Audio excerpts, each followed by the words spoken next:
বলতে পারে না ভাই আমার দাম আল্লাহর কাছে বেশি, না আমি না আপনি। অনেক বড় বক্তা হইতে পারে, অনেক বড় মানুষ হইতে পারে, অনেক বড় আলেম হইতে পারে, অনেক বড় পীর হইতে পারে, কিন্তু আল্লাহর কাছে বড় কিনা ওইটার সার্টিফিকেট তো কে দিবেন? কে দিবেন? আপনি কেন আরেকজনের দোষারোপ করেন? এই জন্য আল্লাহ পাক রব্বুল আলামিন বলেন ওয়ালা তালমিজু আনফুসাকুম ওয়ালা তানাবাজু বিল আলকাব। আল্লাহ পাক রব্বুল আলামিন বলেন খবরদার একদল আরেকদলকে ইলজাম দিবা না, খারাপ কিছু বলবা না, গীবত শিকায়াত করবা না, কেউ কাউকে গালিও দিবা না, ভিন্ন কোনো নামেও ডাকবা না। মোটা একটা মানুষ যাইতেছে কয় ও যে দেখ মুটকু যায়, মুটকু কয় কিনা কথা কয় না। চিকন মানুষ হাঁটতেছে কয় দেখ রে ভাই ক্যাঙ্গারু যায়, বাতাস দিলে ওইরা ধাক্কা দিলে উড়ে চলে যাবে। ছোট একটা মানুষ যাইতেছে কয় দেখ কেমন বাউন্না যায়, খাটো। রাসূল করিম সাল্লাল্লাহু আলাইহি ওয়াসাল্লাম নিষেধ করলেন খবরদার কেউ লম্বা, কেউ ছোট, কেউ বাটো, কেউ মোটা, কেউ চিকন, এই শব্দটাও কোনোদিন তাকে আঙ্গুল দিয়া বলা যাবে না, নিষেধ করেছেন কে? খবরদার কাউকে ভিন্ন কোনো নামে ডাকা যাবে না। কারো নাম অমুক, তাকে ওই নামে বাদ দিয়া এমন কোনো নামে ডাকলা যেই নাম ডাকলে সে বেজার হয়। আল্লাহ পাক বলেন খবরদার এই নামে ডাকা যাবে না, এটা আমি আল্লাহ পাক রব্বুল আলামিন নিষেধ করে দিলাম।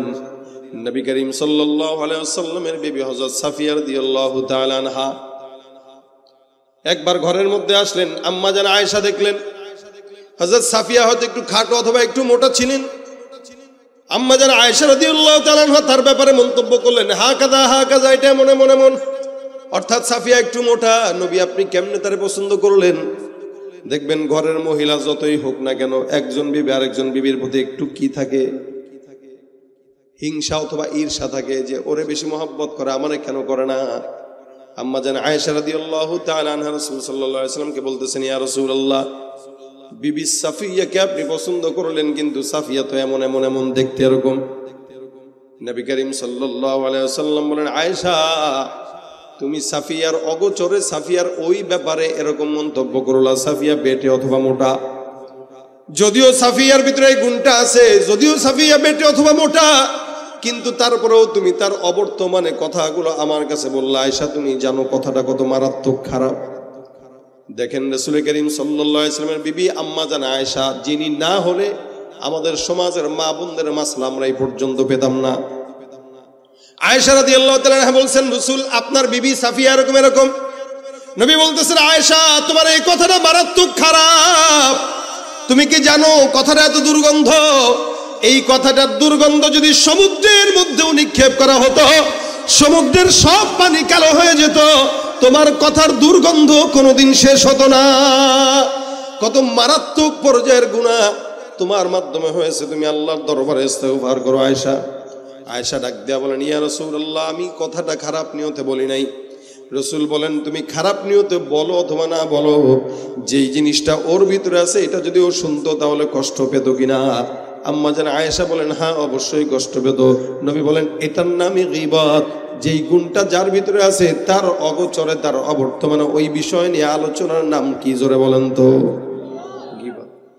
এই জন্য সাহাবা একরাম রাসূল সাল্লাল্লাহু আলাইহি ওয়াসাল্লামের সামনে বসা, নবী আমার ডাক দিয়া বলেন আতাদরুনা মাল গীবা, তোমরা কি জানো গীবত কি? সাহাবা আজমাইনের একটা আদব ছিল, জানলেও বলতো আল্লাহু আ'লাম ওয়া রাসূলু, আল্লাহর রাসূল ভালো করেই জানে। রাসূল সাল্লাল্লাহু আলাইহি ওয়াসাল্লাম বলেন যিকরুকা আখাকা বিমা ইকরাহু, এ বান্দা তোমার ভাইয়ের অবর্তমানে এমন কিছু নিয়ে আলোচনা করা যে জিনিসটা সে অপছন্দ করে। অর্থাৎ একটা মানুষের ভিতরে একটা খারাপ গুণ আছে, এটা তার সামনে আলোচনা না করে তার অবর্তমানে আলোচনা করার নামটাই হলো গীবত। এই গীবতের দোষ পুরুষদের যতটুকু গুণ আছে তার চাইতেও বেশি হাজার কোটি গুণে মহিলাদের মধ্যে আছে না নাই? মহিলাদের কাজই এক জায়গায় 5 জন বসবে, শ্বশুর বাড়ির গল্প, অমুক বাড়ির গল্প, ভাইয়ের বউর গল্প, বাস গীবত আর গীবত, শেখায়ত আর শেখায়ত। অথচ অনেক পর্দাশীল নারী তাও করতেছে। এই যে বললাম শুরুতেই, মানুষ ইমানদারদের পছন্দ নিয়ে একটি গুনাহ হচ্ছে গীবতের গুনাহ। আর গীবতটা করে কি দিয়া বলেন তো? জিহ্বা দিয়া। কি দিয়া? জিহ্বা দিয়া করে। এই কারণে রাসূল করিম সাল্লাল্লাহু আলাইহি ওয়াসাল্লামের কাছে এক সাহাবী এসে ডাক দিয়া বলেন ইয়া রাসূলুল্লাহ আমাকে নাজাত পাওয়ার মতো একটা আমল শিখা দেন। নবী করিম সাল্লাল্লাহু আলাইহি ওয়াসাল্লাম বলেন নাজাত পেতে চাও? এ বান্দা নাজাত যদি পেতে চাও জমিনের মধ্যে তুমি তোমার জবানের হেফাজত করো। রাসূল ডাক দিয়া বলেন আমলিকা আলাইকা লিসানাক, তুমি তোমার জবানের কন্ট্রোল করো। যার জবানের কন্ট্রোল নাই তার শান্তিও নাই, যার জবানের হেফাজত নাই তার দুনিয়াতে সম্মানও নাই। সিদ্দিক আকবর আবু বকর রাদিয়াল্লাহু তাআলা আনহু নাম শুনছেন তো ইনশাআল্লাহ? হ্যাঁ, কথা কয় না এরা, সবাই তো জানেন আপনারা নাকি? না, আমাদের দেশে এমন আপনাদেরকে জিজ্ঞাসা করছি, আপনারা অবাক হয়েন না যে আবু বকরের নাম আবার জানে না কে? আজ থেকে 4-5 বছর আগে ইউটিউবে একটা ভিডিও দেখেছিলাম।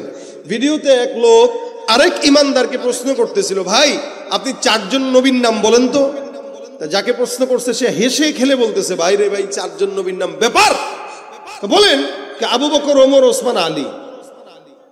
সুবহানাল্লাহ কয় না? দেখছেন নি সুবহানাল্লাহ কয়?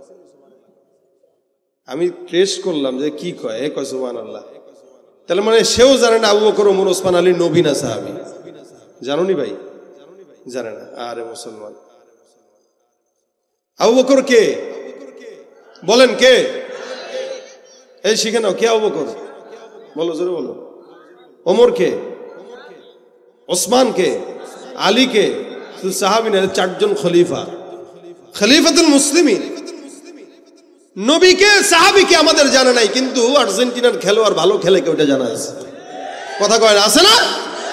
কে গোল মারে ভালো, কে নাটক করে ভালো, কে দিগবাজি দিতে পারে ভালো, এটা আমাদের জানা আছে, কিন্তু রাসূলের সাহাবীদের নাম মুখস্থ নাই।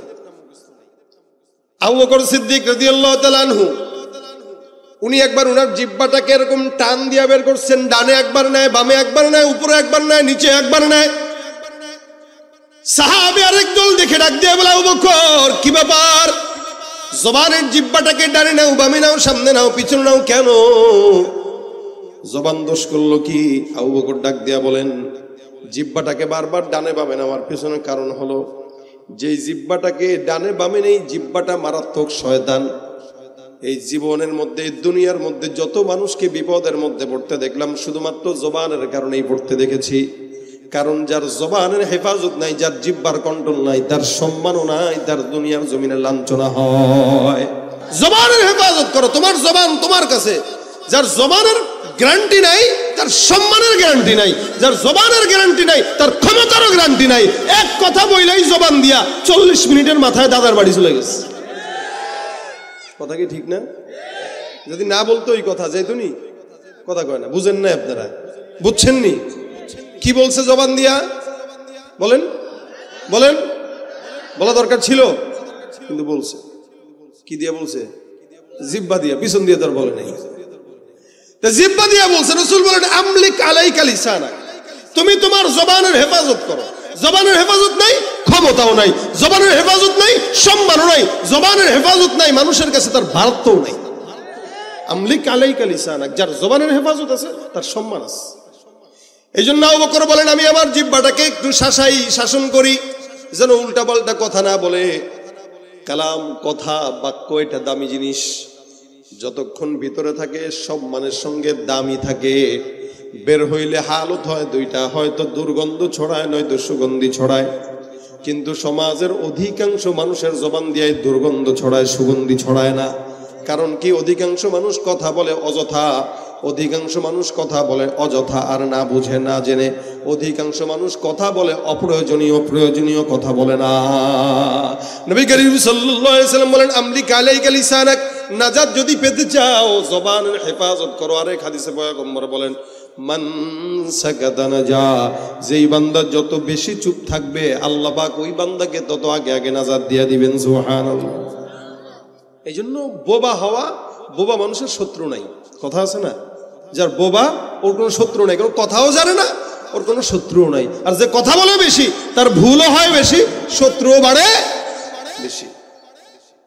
ভাইরা আমার, দেখেন হযরত আম্মা আয়েশা রাদিয়াল্লাহু তাআলা আনহা বলতেছেন, সাফিয়া এমন নবী বলেন, তোমার কথা যদি সমুদ্রের মাঝখানে ফেলা হতো, সমুদ্রের পানিও দুর্গন্ধ হয়ে যেত, মগর তোমার কথা দুর্গন্ধ শেষ হতো না।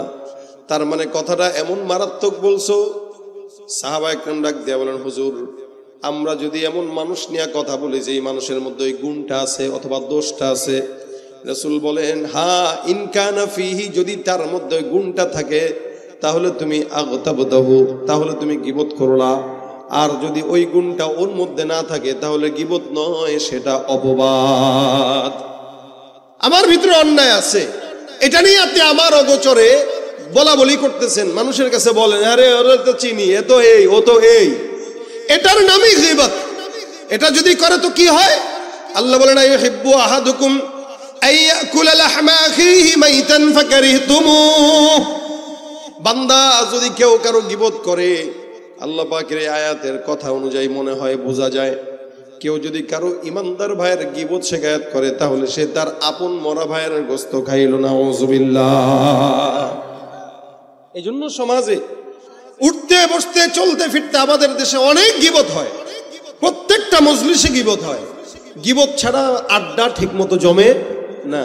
যত গীবত খাইতে মজা, ওই যে গোশতের সাথে তুলনা দিয়েছেন আল্লাহ পাক, আইয়ুহিব্বু আহাদুকুম আইয়াকুলা লাহমা আখি, ভাইয়ের গোশত, মাইতা তাও জীবিত না, মৃত, মৃত ভাইয়ের গোশত খাওয়া এটা তার কাছে ভালো লাগে। গোশত দিয়ে ভাত খেতে যেমন মজা, গীবত করতে এমন মজা, কারণ এটার সঙ্গে গোশতের তুলনা আসছে। এই জন্য যতক্ষণ গীবত করবেন, আপনার পাশে যদি কেউ থাকে গীবত করার মতো, আপনি তারা বলে দিবেন ভাই গীবত করতে মন চাইলে অন্য জায়গায় যায় করো, এই মজলিসে বসে গীবত করো না। অনেক বুজুর্গানে দিন ছিলেন, কোন মজলিসে যখন গীবত হইতো ওনারা উঠে চলে যেতেন। আমাদের আকাবির বুজুর্গানে দিনরা ওই কাজ করতেন, মজলিসে গীবত তো মজলিস থেকে উঠে চলে যেতেন, অথবা কানের ভিতরে কোনো কিছু দিয়ে রেখে দিতেন যে গীবত ওরা করলে করুক, আমি শুনবো না, বাস বলবও না শুনবও না। কারণ গীবতের একটা বড় কুফল হইল, আমি যদি আপনার গীবত করি মাআযাল্লাহ, তাহলে আপনার সমস্ত গুনাহ আমার কাছে আসবে, আমার নেকিগুলো আপনার কাছে যাবে। আচ্ছা বলেন, কেউ কারো গীবত যখন করে বন্ধুত্ব পোষণ করে করে না শত্রুতা পোষণ করে করে? অবশ্যই শত্রুতা। আপনারা যদি জিজ্ঞাসা করা হয় ভাই আপনি ওরে ভালোবাসেন, দূর মিয়া ভালোবাসি মানে কি, ওরে পাইলে তো পিড়ায় মারবো, তার মানে সে আপনার শত্রু। আচ্ছা আপনাকে যদি বলা হয় ভাই তাকে কি আল্লাহ জান্নাত দিলে আপনি খুশি, দূর মিয়া ও জান্নাতে যাইবো, জিন্দেগিতে অত ঢাকা পড়ছে না, আল্লাহ তারও জান্নাত দিবে, ও তো জাহান্নামী। আপনি নিজে তাকে জাহান্নামের সার্টিফিকেট দিয়ে দিচ্ছেন। আপনি কোশ্চিন কালেও চান না সে জান্নাতে যাক, কিন্তু আপনি গোপনে গোপনে আপনার অগোচরে তাকে সুন্দর করে জান্নাতের রাস্তা সহজ করে পাঠিয়ে দিতেছেন, আপনি নিজেও জানেন না। কিভাবে? ওই যে আপনি যখন তার গীবত করলেন, শিকায়াত করলেন, পরনিন্দা করলেন, প্রতিহিংসা করলেন, আপনার এক একটা গীবতের মাধ্যমে আপনার আমলগুলো গোপনে তার কাছে চলে যাচ্ছে, আর তার গুনাহগুলো আপনার কাছে চলে আসতেছে, আপনি জানেনও না। আপনি আপনার শত্রুকে বিনা হিসেবে জান্নাতে পাঠানোর পায়তারা করতেছেন। এই জন্য ভাইরা আমার, গীবত শিকায়াত আল্লাহ পাক জায়গায় জায়গায় বারবার নিষেধ করেছেন। খবরদার বান্দারা গীবত করো না, শিকায়াত করো না, বেঁচে থাকো। তাহলে গীবত করবো না, কি করব? কেউ যদি অন্যায় করে আল্লাহ পাক ডাক দিয়া বলেন ইন্নামাল মুমিনুনা ইখওয়াতুন ফাআসলিহু বাইনা আখাওয়াইকুম ওয়াত্তাকুল্লাহ। মুমিন মুমিনের ভাই। আজকে সমাজে আল্লাহ পাক ঘোষণা করলেন মুমিন মুমিনের ভাই, কিন্তু আজকে সমাজে দেখা যায় আমার মুসলমান ভাইদেরকে যারা হত্যা করে তাদের পক্ষে হয়ে আরেক দল সাপোর্ট করে। এদের কাছে মুমিনদেরকে ভাই মনে হয় না, ইহুদি নাসারা খ্রিস্টানদেরকে বন্ধু মনে হয়। ঠিক কি না জোরে কর? কোন ইহুদি নাসারা খ্রিস্টান বিধর্মী মুশরিক মুসলমানের বন্ধু হতে পারে না, ভাইও হতে পারে না। কোন দ্বিমত আছে আপনাদের? আল্লাহ বলেন ডাক দিয়া লা তাত্তাখিদুল ইয়াহুদা ওয়ান নাসারা আউলিয়া। ইহুদি নাসারাকে বন্ধু বানানো যাবে? কথা কয় না যাবে? ওরা একজন আরেকজনের বন্ধু। আল্লাহ পাক বলেন এদেরকে বন্ধু বানায় না, বা'দুহুম আউলিয়া বা'দ, এরা একে অপরের বন্ধু, এরা তোমাদের শত্রু। যতই আমাদের সামনে এসে আমাদের পক্ষে কথা বলে যাক, কোন বিধর্মী যতই মুসলমানের পক্ষে কথা বলুক, বুঝতে হবে এই কথা বলার পিছনে উদ্দেশ্য ভালো না, চক্রান্ত খারাপ। কারণ মুসলমান মুসলমানের বন্ধু, তারা তাদের বন্ধু, মুসলমান ওদেরকে বন্ধু বানাইতে পারে? আল্লাহ পাক ডাক দেয়া বলেন ইন্নামাল মুমিনুনা ইখওয়া, মুমিন মুমিনের ভাই, ফাসলিহু বাইনা আখাওয়াইকুম। কোন ভাই যদি অন্যায় করে তাহলে তুমি তাকে শুধরায় দেওয়ার নিয়তে সুন্দর করে তারে বুঝাও। একবার অন্যায় করলো, দুইবার অন্যায় করলো, তিনবার অন্যায় করলো, সুন্দর করে বুঝাও। যদি না বুঝে, বারবার বোঝানোর পরেও যদি না বুঝে, তাহলে তার হালদাকে ছেড়ে দাও। কারণ একবার হাত দিয়া বোঝাবো, তার দুইবার জবান দিয়া বোঝাবো, নিষেধ করব, এরপরে ঘৃণা করব। এরপরেও যদি সে অন্যায় কাজ করে, হিসাবটা তার হিসাব সে দিবে, আমার হিসাব আমি দেব। কিন্তু এরপরেও আরেক জায়গায় বসে বসে তার নামে গীবত করে নিজের অন্যায়কে বাড়াবো না। আল্লাহ পাক রব্বুল আলামিনের হাবিব সাল্লাল্লাহু আলাইহি ওয়াসাল্লামের কাছে একবার একটা সাহাবী দুইজন মহিলার নামে তথ্য নিয়ে আসছে। দুইজন মহিলা, রাসূল করিম সাল্লাল্লাহু আলাইহি ওয়াসাল্লাম বলতেছেন কি সমস্যা? কা হুজুর, দুইজন মহিলা রোজাদার, এরা রোজা রাখা অবস্থায় পানির পিপাসা লাগছে। রাসূল ডাক দিয়া বলতেছেন পানির পিপাসা, আচ্ছা কতটুকু? কা হুজুর, এমন অবস্থায় যে তারা মৃত প্রায় হয়ে গেছে, মরবে খালি বাকি। রাসূল ডাক দিয়া বলেন নিশ্চিত তারা গোশত খেয়েছে, যার কারণে পানির পিপাসা লাগছে। সাহাবীরা কা হুজুর রোজা রাখছে, গোশত খাবে কি? হুজুর বলেন না, এরা গোশত খেয়েছে। সাহাবা একরাম ডাক দিয়া বলে হুজুর আপনি বলতেছেন তার মানে তো অবশ্যই সত্য, ঠিক আছে তাদেরকে ডাকি। তো ডাকা হয়। রাসূল করিম সাল্লাল্লাহু আলাইহি ওয়াসাল্লাম তাদেরকে প্রশ্ন করলো, এই তোমরা কি গোশত খাইছো? কয় না হুজুর, আমরা তো রোজাদার। তাহলে একটা কাজ করো, আমি বলছি তারা গোশত খেয়েছে, তারা বলতেছে খায় নাই, এটা তো প্রমাণ হওয়া দরকার। দুইটা বল নিয়ে এসে দুজনের সামনে দিয়ে দাও, আর দুইজনকেই বলো আঙ্গুল গলার ভিতরে দিয়ে বমি করার জন্য। দেখবা তারা যে একটু আগে গোশত খাইছে, ওই গোশত ওই তাদের বমির সাথে বের হয়ে যাবে। সুবহানাল্লাহ। আচ্ছা বলেন, রাসূল যে কথা বলে মিথ্যা হয়? রাসূলের ধারণা মিথ্যা হয়? রাসূল করিম সাল্লাল্লাহু আলাইহি ওয়াসাল্লাম বলতেছেন তাদের সামনে বল দাও আর আঙ্গুলটা গলার ভিতরে দিয়ে বমি করার জন্য আদেশ দাও। তো সাহাবী বললেন এই ঠিক আছে তুমি বমি করো। সাহাবীর কথা অনুযায়ী দুইজন মহিলা তাদের গলার ভিতরে আঙ্গুল দিয়ে বমি করলো। তো সাহাবী সহ রাসূল সাল্লাল্লাহু আলাইহি ওয়াসাল্লাম তাকায় দেখে তাদের বমি করার পরে গলা দিয়ে যা বের হচ্ছে সব দুর্গন্ধযুক্ত গোশত আর গোশতের দলা। রাসূল সাল্লাল্লাহু আলাইহি ওয়াসাল্লাম বলেন একটু আগে রোজা রাখা অবস্থায় নিশ্চিত তোমরা দুইজন গীবতের ভিতরে লিপ্ত ছিলা, আর গীবত করার কারণে তোমাদের ওই যে মধ্য ভাইয়ের গোশত খেয়েছো, ওই গোশত খাওয়ার কারণে তোমাদের পানির পিপাসা লাগছে। এটা আমি রাসূল বুঝতে পারছি, অন্য কেউ বুঝুক বা না বুঝুক। মহিলা দুজন স্বীকার করে বলে ইয়া রাসূলুল্লাহ, হ্যাঁ আমরা আসলেই রোজা রাখা অবস্থায় গীবত করেছিলাম। রাসূল বলে এই গোশতগুলো সেই গীবত করার পরে যে মৃত ভাইয়ের গোশত খেয়েছিল সেই গোশতের গীবত, গোশত বের হয়ে গেছে। আল্লাহ পাক রব্বুল আলামিন হাবিব বলতেছেন সুতরাং বান্দা রোজা রাখা অবস্থায় হোক বা রোজা ছাড়া অবস্থায় হোক, কোনো কেউ মুমিন যদি আরেক মুমিনের গীবত করে সে যেন তার মরা ভাইয়ের কি খাইলো? গোশত। এই কারণে আল্লাহর নবী বলেন খবরদার খবরদার কারো গীবত করবা না, শিকায়াত করবা না। আল্লাহ পাক রব্বুল আলামিন বারবার বান্দাকে জবানকে হেফাজত করার কথা বললেন। আজকে সমাজে মসজিদ থেকে শুরু করে মন্দির পর্যন্ত অথবা মাঠ পর্যন্ত, রাজনীতি পর্যন্ত, মসজিদ থেকে শুরু করে রাজনীতির মঞ্চ পর্যন্ত সব জায়গায় গীবত আছে, শিকায়াত আছে। একদল আরেক দলকে ছোট করা, খাটো করা, একদল আরেক দলের বিরুদ্ধে কথা বলা, একদল আরেক দলের গীবত শিকায়াত করা। গীবত তো করে 10 জন মিলা পানের আড্ডা নিয়ে তারপরে গীবত করে আর বলে হ্যাঁ এটা আমাদের ইমানি দায়িত্ব। মনে রাখবেন দুই কারণে গীবত করা জায়েজ। এক নম্বরে কারোর মাধ্যমে যদি ইমানের কোনো ক্ষতি হয়, দুই নম্বরে কারো মাধ্যমে যদি সামাজিক কোনো ক্ষতি হয়। এই দুই কারণ ছাড়া যেই কারণেই গীবত করেন না কেন গীবত কোনোদিন হালাল হবে না, ঠিক কিনা? সামাজিক ক্ষতি মানে এই সমাজের ভিতরে কেউ অন্যায় করতেছে, ইয়াবার চোরাচালানি অথবা অন্য কোনো গুনাহ, অন্য কোনো কথা, যেই কথার মাধ্যমে, যেই কাজের মাধ্যমে সামাজিক ক্ষতি হয়, এমন কোনো কাজ যদি কারো মাধ্যমে সংগঠিত হয় তার ব্যাপারে সমাজের মানুষের কাছে সতর্ক করা ইমানি দায়িত্ব, এটা কোনো গীবত নয়। দুই নাম্বার, সমাজের ভিতরে কেউ যদি ইমানের কোনো ক্ষতি করে, অর্থাৎ ফিতনা ছড়ায়, ফাসাদ ছড়ায়, অথবা সমাজের ইসলামকে মানুষের কাছে ভিন্নভাবে প্রকাশ করে, ইসলামের ভিতরে দ্বন্দ্ব লাগায়, এই টাইপের চিহ্নিত শয়তানদের ব্যাপারে স্পষ্ট প্রকাশ্যে গীবত করা জায়েজ, বরং গীবত নয়, ওটা ইমানি দায়িত্ব।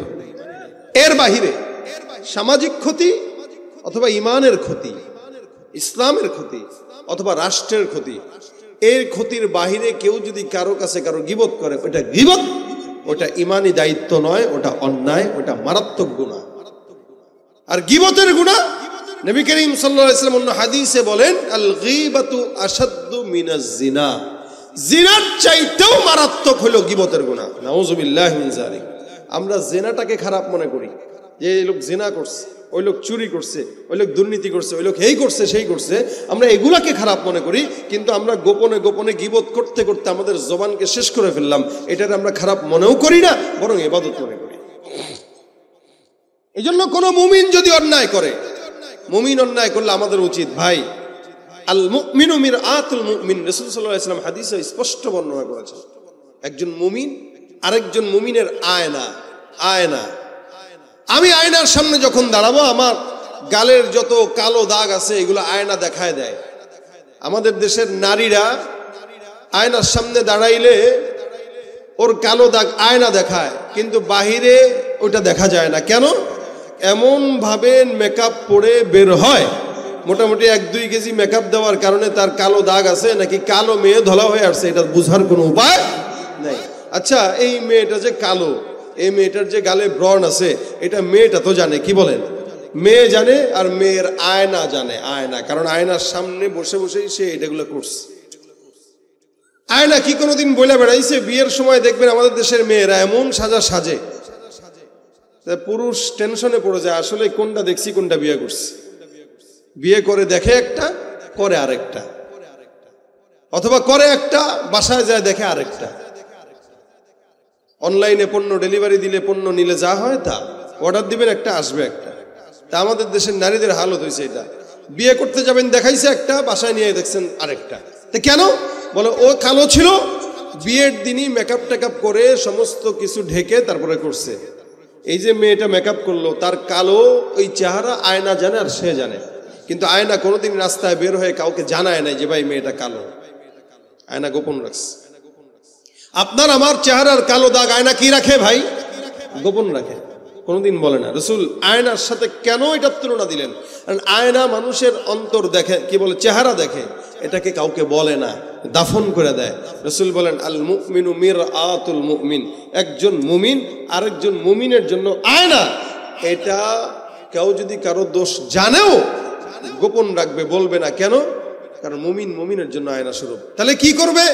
বলবে না, তবে গোপনে গোপনে তাকে ডাক দেয়া বুঝাবে, ভাই আপনার এই এই কাজগুলো খারাপ, এগুলো করেন না।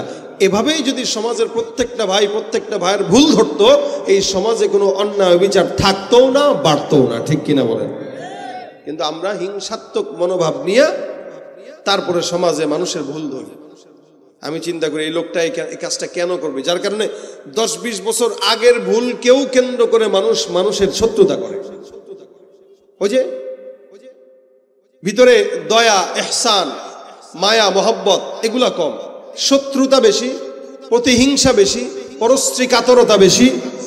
এগুলোর কারণে বান্দার আমল ধ্বংস হয়ে যায়। রাসূল সাল্লাল্লাহু আলাইহি ওয়াসাল্লাম এই কারণে হাদিসে ঘটনা বর্ণনা করে বলেন, এক বান্দা যার জান্নাত আল্লাহ পাক ফাইনাল করে দিয়েছেন, জান্নাতে ঢুকবে। এমন সময় পিছন থেকে এক লোক এসে ঢুকে বলবে, ভাই যাওয়ার আগে আমার হিসাব নিকাশটা করে যান। বান্দা বলবে, কিসের হিসাব? রাসূল সাল্লাল্লাহু আলাইহি ওয়াসাল্লাম বলেন, এই বান্দা বলবে, এই দুনিয়াতে তুমি আমার নামে গীবত টিবত করে মানুষের কাছে বর্ণনা করতা আর আমার সম্মান নষ্ট করতা। আজকে আমি জান্নাতে যেতে পারতেছি না 10টা নেকির কারণে, 10টা নেকি দাও তারপরে তুমি জান্নাতে যাও। নবী বলেন এই ব্যক্তিটা তার আমলের কারণে জান্নাতে চলেই গেছিল, কিন্তু পিছন থেকে এটা এসে ধরছে, এই খবরদার, জান্নাতে যেতে পারবি না যতক্ষণ আমার আমল না দিবি। এখন বেচারা কয়, আল্লাহ কি করবো? আল্লাহ কয়, যেহেতু এটা বান্দার হক, আমার কোনো হাতে নাই। আল্লাহ পাক হুকুকুল্লাহ মাফ করে দিবে, হুকুকুল ইবাদ মাফ করবে না। বান্দার হক আছে, বান্দার গীবত করাও বান্দার হক নষ্ট করা। নবী বলেন, তুমি যেহেতু গীবত করে করে, শিকায়াত করে করে, পরনিন্দা প্রতিহিংসা করে করে ওই বান্দার আমলনামা নষ্ট করছো, ওই বান্দাকে কষ্ট দিছো, ইজ্জত নষ্ট করছো, এই বান্দার হকটা আজকে বান্দাকে বুঝায় দাও। বান্দা যতক্ষণ তোমাকে মাফ না করবে, আমি আল্লাহ পাক রব্বুল আলামিন ততক্ষণ মাফ করব না। আল্লাহ রাসূল সাল্লাল্লাহু আলাইহি ওয়াসাল্লাম বলেন, এরপর ওই বান্দাটা যখন নাকি জান্নাতে চলে যেতে যাবে, এবার বান্দা ডাক দেয়া বলবে, ভাই আমার 10টা নেকি বাকি, 10 নেকির কারণে তুমি আমাকে জান্নাতে যেতে দিতেছো না, সুতরাং 10টা নেকি দিয়া তারপরে তুমি জান্নাতে যাও, আমার কোনো বাধা নাই। এই বান্দা বারবার না পেয়ে 10টা নেকি ওই বান্দাকে দান করে দিবে। বান্দা তো জান্নাতে চলেই গেছিল, কিন্তু এই কারণে পারে নাই। এখন আল্লাহর কাছে ডাক দেয়া বলবে, আল্লাহ এই বান্দাটার কাছে 10টা নেকি দেওয়ার কারণে আমার কাছে 10টা নেকি শর্ট হয়ে গেছে, মালিক এখন তুমি বলো আমি কি এই বান্দাকে নিয়ে জান্নাতে যেতে পারবো কিনা? আল্লাহ পাক ডাক দেয়া বলেন, তোমার তো যতটুকু দরকার ততটুকু আমি দিয়েছিলাম, এখন যেহেতু তাকে 10 নেকি দেওয়ার কারণে কমতি হয়ে গেছে, এখন কমতির কারণে করবা কি? সোজা সোজি জাহান্নামে চলে যাও। নিশ্চিত জান্নাতি বান্দা শুধুমাত্র গীবত শিকায়েত প্রতিহিংসার কারণে জাহান্নামে যাবে। আর ওই বান্দা 10টা নেকির অভাব ছিল, তার গীবত সে করছে, ওখান থেকে নেকি নিয়ে এই ব্যক্তি জান্নাতে ঢুকে যাবে। সুবহানাল্লাহ। এরপরেও আমরা গীবত করি, এরপরেও আমরা শিকায়েত করি। কি করা যাবে ভাই? করা যাবে? আমার ভিতরেও আছে এগুলা গুণ, আমার ভিতরে এই সমস্ত বদগুণ আছে। এক জায়গায় বসে গেলে গীবত করতে মন চায়, কেমন যেন গীবত ছাড়া গল্প জমেও না, এরকম আমাদের অবস্থা। কিন্তু আপনিও তো বুঝেন কোনটা গীবত। আপনার সামনে 10 জনের ভিতরে বসে যে একজন গীবত করে, আপনি সাথে সাথে বলবেন ভাই আল্লাহর হস্তে গীবত বন্ধ করেন, বাদ দেন তো, নিজের কথা বলেন। আমরা প্রশংসা পেয়ে অভ্যস্ত, প্রশংসা শুনতে পছন্দ করি। কিন্তু কেউ যদি আমাদের সমালোচনা করে, আত্মসমালোচনা করতে পছন্দ করি না, সমালোচনা শুনতেও পছন্দ করি না। অথচ উচিত ছিল আমার অন্যায়গুলো আরেকজন ভাই চর্চা করে আমার সামনে বলুক যে ভাই আপনার এটা এটা ভুল, শুধরান। এই ভুলগুলো যদি ধরতো তাহলে আমার জিন্দেগি শুধরায় আমি তো জান্নাতের রাস্তার মেহমান হয়ে যেতাম। কিন্তু প্রশংসা শুনতে শুনতে আমাদের ঘাড়ের রগ মোটা হয়ে যায়, যার কারণে আমরা খারাপ কথা শুনতেও পারি না, সহ্যও করতে পারি না, নিজেদের জিন্দেগি শুধরাইতেও পারি না। আর যারা বলে তাদের বলার সিস্টেমটাও খারাপ। ওরা খারাপ নিয়তে বলে, ওরা গীবত শিকায়েত করে, প্রতিহিংসার নিয়তে বলে, যার কারণে আরো রাগ উঠে যে তুই বলবি যত আমি করব তত। এই জন্য রাসূল করিম সাল্লাল্লাহু আলাইহি ওয়াসাল্লাম স্পষ্ট নিষেধ করেছেন, খবরদার গীবত শিকায়েতের মজলিস যদি আপনার সামনে কোনো বসে, আজকে থেকে নিয়ত করবেন এইটা। কোনো জায়গায় যদি গীবত শিকায়েতের আড্ডাখানা বসে, নিয়ত করবেন এভাবে যে ভাই আপনারাও গীবত করেন না, আমাকেও গীবতের ভাগীদার বানায়েন না। আচ্ছা বলেন, এই গীবত কি আপনি যখন করেন, আমি যখন করি, আল্লাহ পাক লেখেন তো নাকি? কি বলা হয় আপনাদের? আল্লাহ পাক লেখেননি? না লেখেন না? লেখেন সব। ইন্না আলাইকুম লাহাফিজিনা কিরামান কাতিবিন। আল্লাহ পাক রব্বুল আলামিন বলে বান্দার সবকিছু লেখা হয়, সবকিছু লেখা হয়। শুধু তাই নয়, বান্দা জবান দিয়া যেটা উচ্চারণ করে সেটাও আল্লাহ পাক রব্বুল আলামিন লিপিবদ্ধ করে, কি করে না? জবান দিয়া যেটাই বের করবেন সেটা আল্লাহ পাক রব্বুল আলামিন লিখবেন। বান্দা কথা বললো কি, কাজ করলো কি, সবকিছু আল্লাহ পাক রব্বুল আলামিন আমুলনামার মধ্যে বান্দার লেখা হয়ে গেছে। এ মুসলমান, এই কারণে নিয়ত করেন। রাসূল সাল্লাল্লাহু আলাইহি ওয়াসাল্লাম বলেন, কেউ যদি নেকের কাজের নিয়ত করে আল্লাহ পাক আমুলনামায় নেকি দান করে দেন। রাসূল বলেন, মান হাম্মা বিহাসানাতিন, কেউ যদি একটা নেকের কাজের নিয়ত করে আল্লাহ পাক আমুলনামার ভিতরে কাতাবাল্লাহু লাহু হাসানাতান কামিলা, পরিপূর্ণ নেকি আল্লাহ পাক তার আমুলনামায় দান করে দেন। সুবহানাল্লাহ।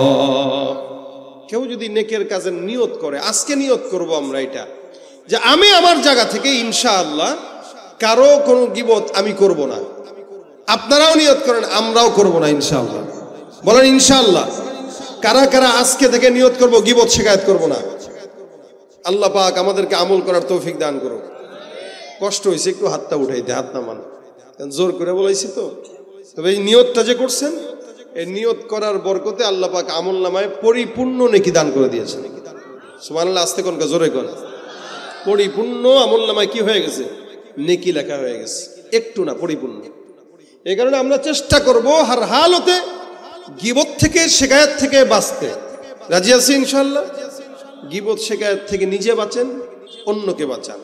কেউ যদি অন্যায় করেই ফেলে তাকে ভুল ধরায় দেন ভাই হিসেবে, মুমিন হিসেবে, ইনশাআল্লাহ সমাজ পরিবর্তন হয়ে যাবে।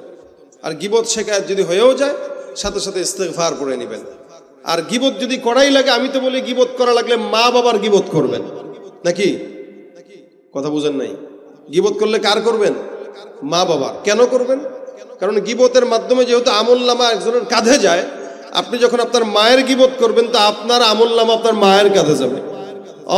অন্তত আপনার কারণে আপনার মাটা জান্নাতে যাক তো, নাকি?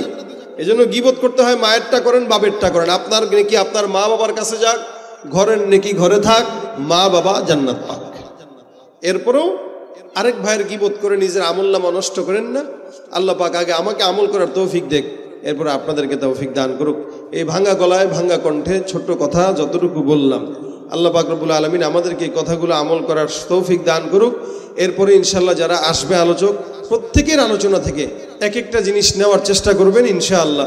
আল্লাহ পাক আজকের মজমাকে কবুল করবে, নাজাতের উসিলা বানাবে। আমা তৌফিক ইল্লা বিল্লাহ। কি হবে ছাত্র সেজে চুমুখে সনদখানা, যদি হয় বিদ্যালয়টা প্রতি তাদের আড্ডাখানা। কি হবে ছাত্র সেজে চুমুখে সনদখানা, যদি হয় বিদ্যালয়টা পতিতাদের আড্ডাখানা। এর চেয়ে মরাই ভালো, দেশ ছেড়ে যাওয়াই ভালো। এর চেয়ে মরাই ভালো, দেশ ছেড়ে যাওয়াই ভালো। কি হবে ধোঁকা দিয়ে বিবেকটাকে, কি হবে বেঁচে থেকে অযথা বিদ্যা শিখে, যদি না গড়তে পারি শোষণবিহীন সমাজটাকে।